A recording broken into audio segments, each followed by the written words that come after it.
Kargil war के दौरान जब भारत को जीपीएस गाइडेड मिसाइल चलाने के लिए जीपीएस की जरूरत थी, तब अमेरिका ने जीपीएस देने से मना कर दिया था। उस समय भारत की मदद करने के लिए सामने आया इजराइल। ऑपरेशन सफेद सागर के दौरान इजराइल ने फाइटर जेट मिराज 2000 को अपग्रेड किया था और मिराज 2000 में लेजर गाइडेड मिसाइल इंस्टॉल की थी। इसी के साथ जब भारत का सामना चीन से हुआ, तब भी इजराइल ने भारत की मदद की थी और भारत को इजराइल ने अपना एक ऑपरेशनल डिफेंस सिस्टम दिया था, यानी कि जो डिफेंस सिस्टम इजरायली सेना उस समय यूज कर रही थी, उसे ही उठाकर इजराइल ने भारत को दे दिया था।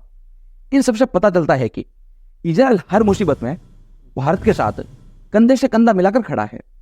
अब सवाल यह है कि क्या भारत भी इजराइल और हमास के बीच चल रहे इस वॉर में इजराइल को वेपन दे सकता है? इस सवाल का जवाब जानने के लिए अंत तक इस वीडियो को जरूर देखें। बिना आपका समय गवाए चलिए वीडियो शुरू करते हैं।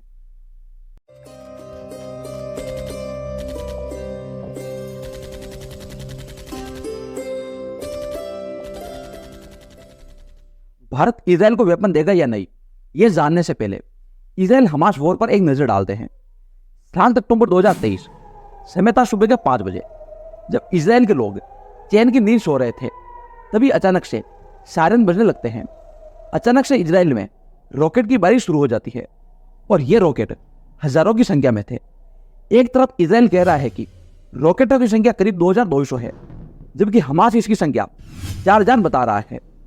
ऐसे हमलों के लिए इजराइल के पास आयरन डोम सिस्टम है, जो बाहर से आने वाली किसी भी मिसाइल को इंटरसेप्ट कर उसे हवा में डिस्ट्रॉय कर देता है। लेकिन इन रॉकेटों की संख्या हजारों में थी, जिन्हें डिस्ट्रॉय करना आयरन डोम के लिए भी थोड़ा मुश्किल था। इस हमले के बदले में इजराइल ने हमास के खिलाफ वॉर डिक्लेयर कर दिया है। अब आखिर हमास है क्या? क्यों हमास इजराइल के इतना खिलाफ है? इस पर हमने एक पूरा डेडिकेटेड वीडियो बनाया है, जिसे आप ऊपर आई बटन पर क्लिक करके देख सकते हैं।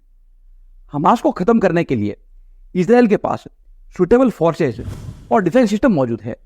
इजराइल के लिए सबसे बड़ी मुसीबत हमास नहीं, बल्कि हिजबुल्लाह और ईरान है।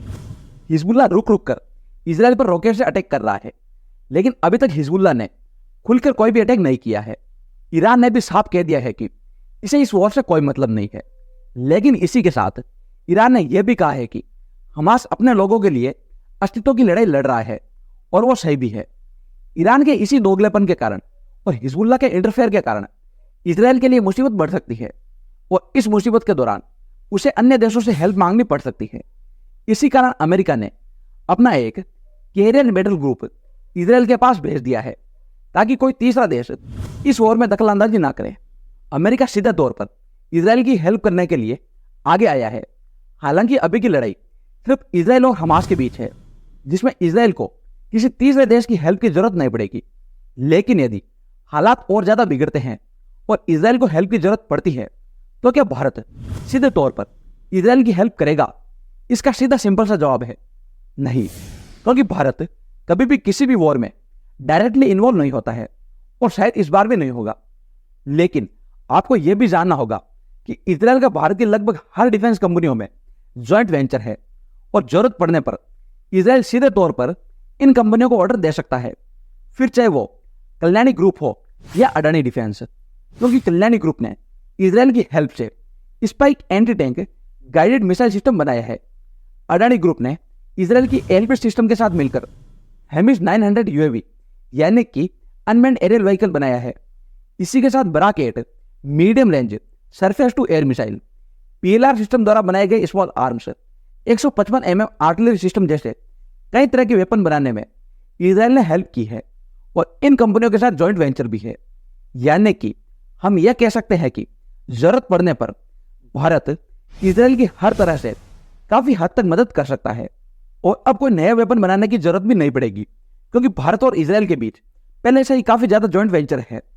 अभी तक तो इजराइल को किसी की हेल्प की जरूरत नहीं है, लेकिन आगे चलकर जरूरत पड़ने पर इजराइल के साथ खड़े होने वाले कई देश हैं, जिनमें से भारत भी एक है।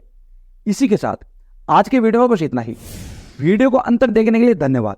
यदि आपको आज का वीडियो पसंद आया तो वीडियो को लाइक और शेयर कर चैनल को सब्सक्राइब जरूर करें। मिलते हैं अगली वीडियो में, तब तक के लिए जय हिंद, जय भारत।